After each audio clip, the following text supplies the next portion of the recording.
Hello there, ladies and gentlemen. Arthur B. Shard here for my weekly videos. Now, before we get started, I was just going to bring up the fact that there was no video last week, and that was by design.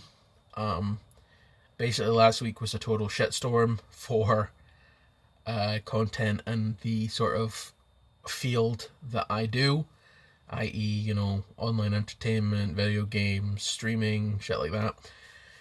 And I just really didn't want to do a video on any of it because it was just so fucking depressing. Having to get politics involved with gaming, with mass shootings. I just didn't want to fucking deal with any of that crap. So I didn't make a video, and I wasn't going to give those subjects any fucking oxygen because there's enough of that shit already. We don't need any more.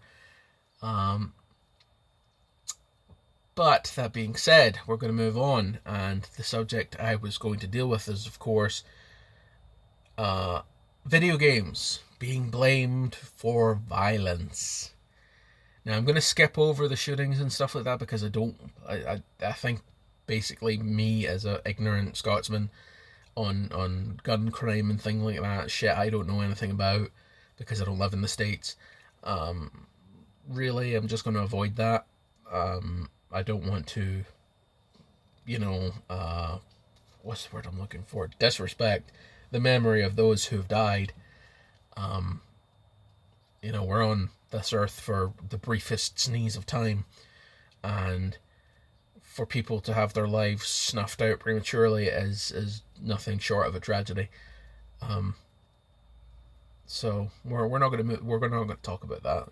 Just as a side note before we move on. Go spend time with your family, your friends, your pets. Go give someone a hug. Don't spend time focusing on the negatives. Now, I do make these videos, but that's normally just to try to highlight a subject and try and make it somewhat funny, which is what I'm about to attempt. But in all reality and honestly, life's short. Make the most of it. Don't spend time hating people. There's no point. Anyway, moving on. So, video games being blamed for violence. Now, I have dealt with this topic before. Back in the days of Jack Thompson, I made quite a few rants around that topic because that clueless fucker was trying to blame video games and GTA in general for violent crime. Now, there has been a multitude of studies done, not just with 8 people, but with thousands over a period of time, and they've all shown pretty much the same thing. There is no significant increase in violent behavior when exposed to violent video games because, and I think on the most basic of levels, there is a disconnect between the player and the content. Because we're playing games on a monitor, there's a separation there. It's not like you're actually engaging in violent actions, and even those who do engage in violent actions, we're talking about soldiers and stuff here. Inherently humans, although we are a fucked up race, we don't enjoy the act of killing. We don't. It is something that has plagued thousands of soldiers throughout the time. That's where PTSD came from. Originally it was called shell shock. And that's just a fact of human nature. That sort of shit causes trauma. It's not part of our nature anymore. Like back in the fucking caveman days, yeah, sure, you had to fucking fight off God knows what other people in order to secure a mate and secure your right to plant seed, as it were. But we don't do that anymore. We've not done that for hundreds of years, thousands of years in some cases, and the act of brutally murdering another person is not something that happens every day for most people. Now, if you're a fucking crazy psychopathic fuck nugget and there's something wrong with you, then you don't see killing another human as an issue, which means there is clearly something wrong with you already. So trying to use video games as a scapegoat is just the latest in a long line of scapegoats that are avoiding the core issue. See, back in the 90s it was rap music that was getting blamed, and then before that it was movies that were getting blamed, and violent TV shows and shit like this. And now it's video games.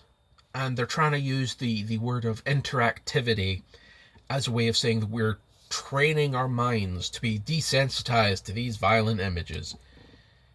Now, no offense, unless you're a fucking really impressionable youngster, like,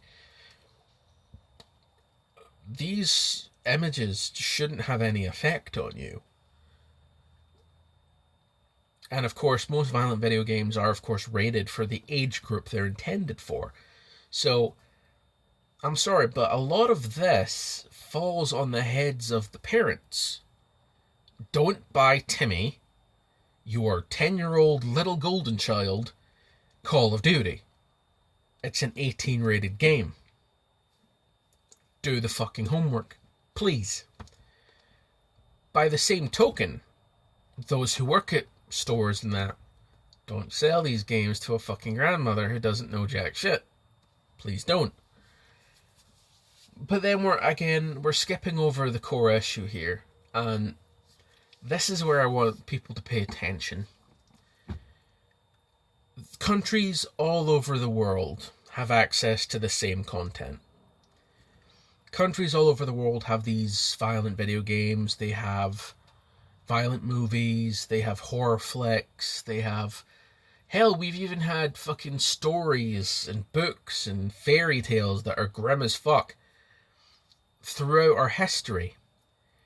And the only country that seems to have a huge spike in violence is the one that has ready access to firearms. Now, this is a common theme. Every other country does not have, like, for example, let's use Scotland. We don't have guns. The only people who are permitted to have firearms are, in fact, the armed forces, the police, and farmers, I believe. They can have shotguns in order to deal with pests, i.e. like foxes and the like, who would kill their livestock. And you know what? There's very few mass shootings here. In fact, there isn't mass shootings. There's occasional shootings. But very few. And the only real access to weapons here are bladed weapons. And we don't have mass stabbings. Namely because I think to stab someone you have to get very close and it would take effort. It's very difficult to stab, 30 people. It's not so hard to pull a trigger 30 times. So, I think that's the main issue here. And you can look at every other country. Hell, even countries where guns are readily available. I can't remember if it's Denmark or Norway, but one of them does mandatory military service, by which each citizen as of age is given basic training, and they're also given a weapon. And they're not even given small weapons. We're talking like a G3 assault rifle. They're pretty big, and they don't have mass shootings. And it's down to the fact that each person is trained with that weapon. They are shown exactly how these weapons operate, exactly what these weapons are capable of, and are trained. They're not just given 3 days to wait before they get the gun and then nothing happens. They have to go through fucking marksmanship training, safety training, loading and unloading, They have to go through every aspect of weapon safety and how it has to be used and what that weapon is capable of. And they have to go through training and discipline training. And you know what? They can handle that shit. And guess what? Every fucking home has one of those guns. And no fucker breaks into anybody else's house because they know they'll end up getting shot.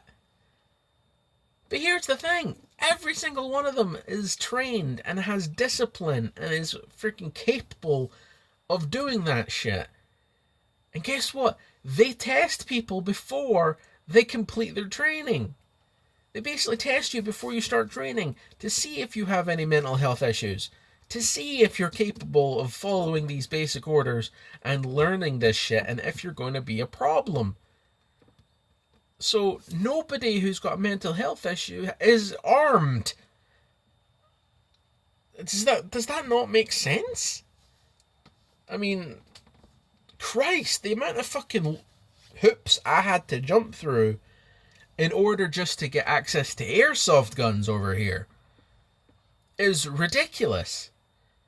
And yet, you fuckers can walk into Walmart and get a gun. A Walmart! It's like, oh yeah, I'm going for groceries. I'm going for my eggs and my bread and my milk and oh, my AR-15. Fuck off! Is it any wonder you've got a bunch of people who are out of control who are just shooting things because they can't handle their emotions?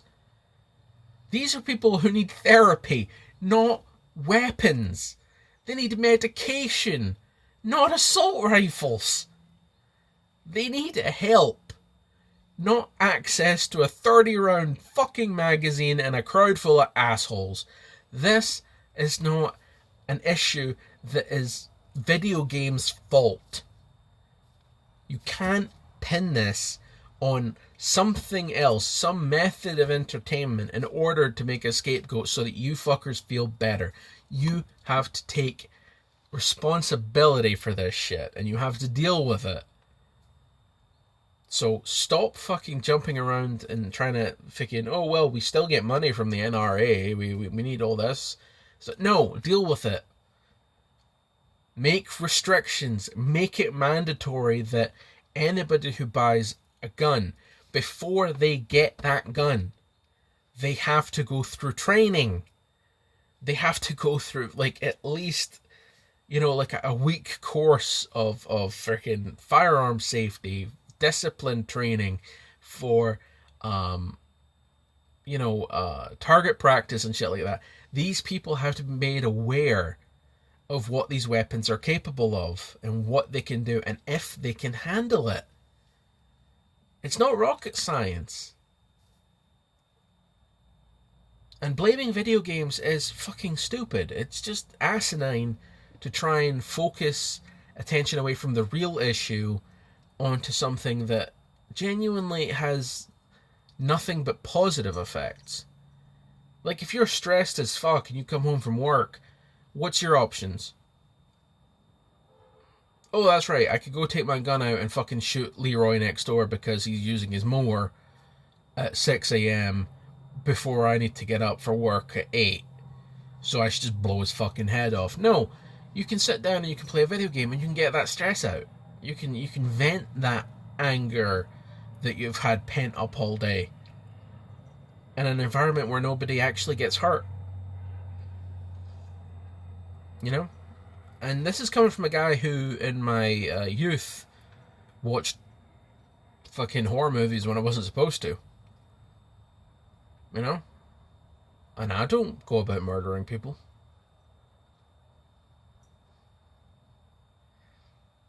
I think the issue is basically that you guys need to pay attention to the actual root cause and you have to deal with the root cause. And I'm sorry for those of you in the US who have to deal with this shit on a daily basis. Nobody should feel scared just to go outside. Nobody should feel intimidated where they live.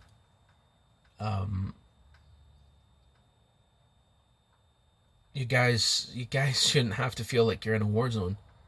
You shouldn't have to worry about going to your local store or cinema or wherever in case some fucking lunatic decides to unload. It shouldn't be a thing. It should not be a thing at all. Every citizen in peacetime should have the option of being safe. We should be able and protected and be able to walk down the street without fear.